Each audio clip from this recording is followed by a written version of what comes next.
How to be the most grounded person in any room. There are two kinds of men in any room. The first kind walks in and immediately begins a silent audit. He scans for who has status, who might judge him, who is watching.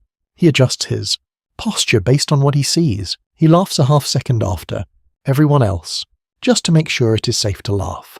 He holds his drink a little tighter when someone more confident enters. He is not weak. He is not stupid. In fact, he might be the smartest man there, but he has handed the controls of his internal state to the room itself, and the room is a terrible pilot. The second kind of man walks in differently, not louder, not with more swagger or a wider stance. The difference is almost invisible, which is exactly why it is so powerful. He does not audit the room because he is not looking for permission. His mood did not form in the parking lot based on who he expected to impress. He brought his state with him, the way you bring a coat in winter, and no amount of social weather is going to make him shiver. People feel this about him before they can name it. Women gravitate toward him in ways they cannot explain. Men give him space they did not consciously decide to give. He has something most men spend their entire lives chasing without ever knowing what it is called. It is called groundedness, and it has almost nothing to do with confidence, at least not the way the word is sold to you. You have been told that confidence is the goal, that if you fix your posture, wear the right clothes, approach enough women, and push through enough discomfort, you will eventually feel it. Some version of that is true, but the men who are actually grounded are not performing confidence. They are not managing an image. They are operating from a different foundation altogether, one that does not crack when the room gets cold. When a woman looks away first, or when someone with more money or a louder laugh enters and briefly pulls focus. Their center of gravity is internal. It does not negotiate with the environment.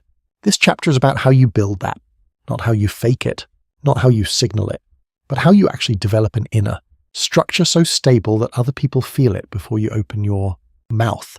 You will understand why most men leak their groundedness in the first 30 seconds of any interaction.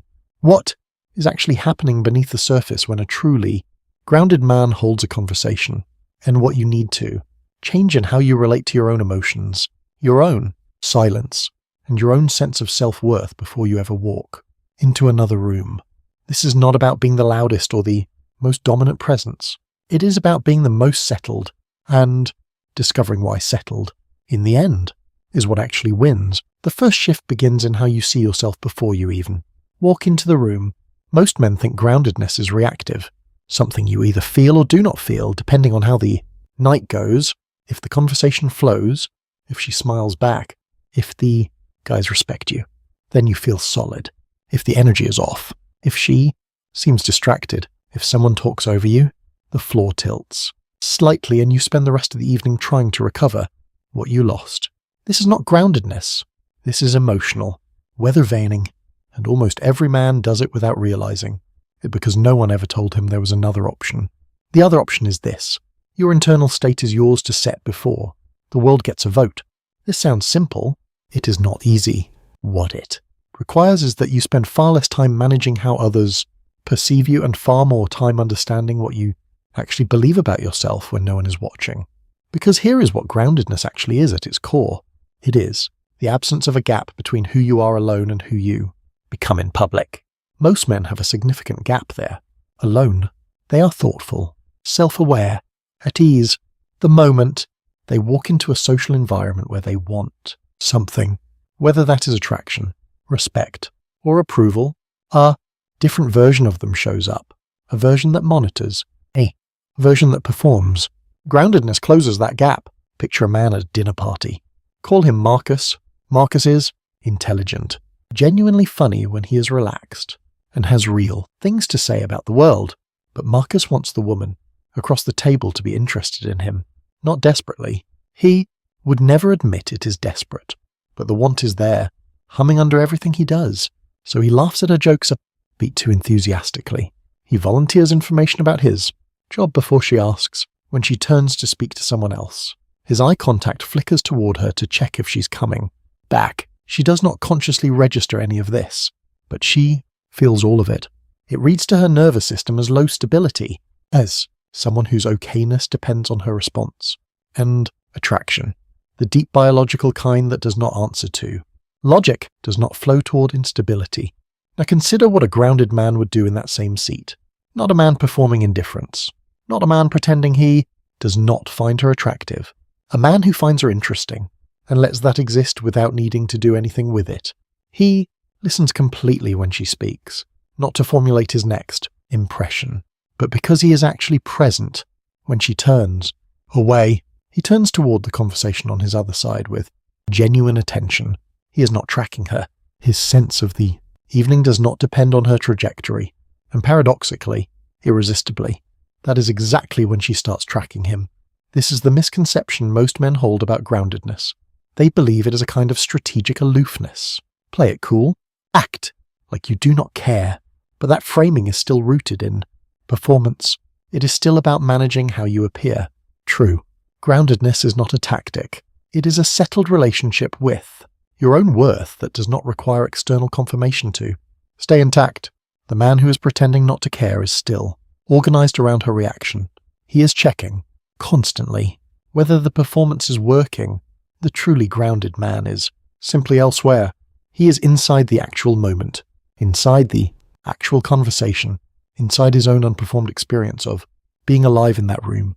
The way you build this is not by going out more or approaching more women or accumulating more reference experiences, though none of those things hurt. You build it by doing something far more uncomfortable.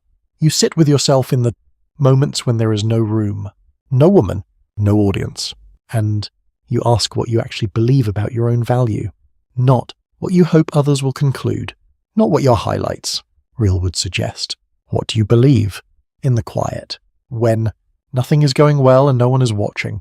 Because that belief, whatever it is the foundation everything else gets built on. If it is shaky there, no amount of social skill will keep you stable when the pressure comes. And pressure always comes. Here is the reflection that matters more than any approach drill or confidence exercise you have ever tried. Think of the last time you felt genuinely unaffected by a social situation going wrong, a conversation that went flat, a woman who lost interest mid-sentence, a group that moved on without including you. What happened in your body? Did something tighten? Did you replay it later, adjusting the script, imagining what you should have said? Most men do, and that replay is not the problem. The problem is what the replay reveals, that your sense of self is still on loan from the room. You need to own it outright. You need to reach a place where the conversation going flat is just a flat conversation, not evidence about who you are. The woman losing interest is her prerogative, not your verdict. The group moving on is just movement, not rejection. When you get there, not as a performance but as a genuine internal shift, something changes in how you take up space. You become, without trying, the most settled presence in the room. None of this happens in a single night. You do not read a chapter, walk into a bar, and suddenly feel the ground beneath your feet in a new way. Groundedness is built in private. It is built in the mornings when you choose not to check your phone for the first 20 minutes. It is built in the conversations where you allow silence instead of filling it with noise designed to manage someone's impression of you. It is built every time you feel the pull to perform and you choose instead to simply be present, to let whatever happens happen without deciding in advance what it means about you. These are not dramatic moments. They do not make good stories, but they accumulate into something that other people feel the second you walk into a room, something they will describe later as presence, as also solidity, as that quality they cannot name but would follow anywhere. The men who have this quality are not the ones who stopped caring. They are the ones who stopped outsourcing their okayness. They found, usually through enough pain to make them, look inward rather than outward, that the only foundation worth standing on is one you built yourself, that your worth is not a verdict other people hand down, that the room does not get to decide what you are worth. You walk in having already decided, and you hold that decision so quietly, so completely, that the room eventually rearranges itself around you without anyone knowing exactly what. You do not become the most grounded person in the room by convincing everyone you belong there. You become him the moment you stop needing to.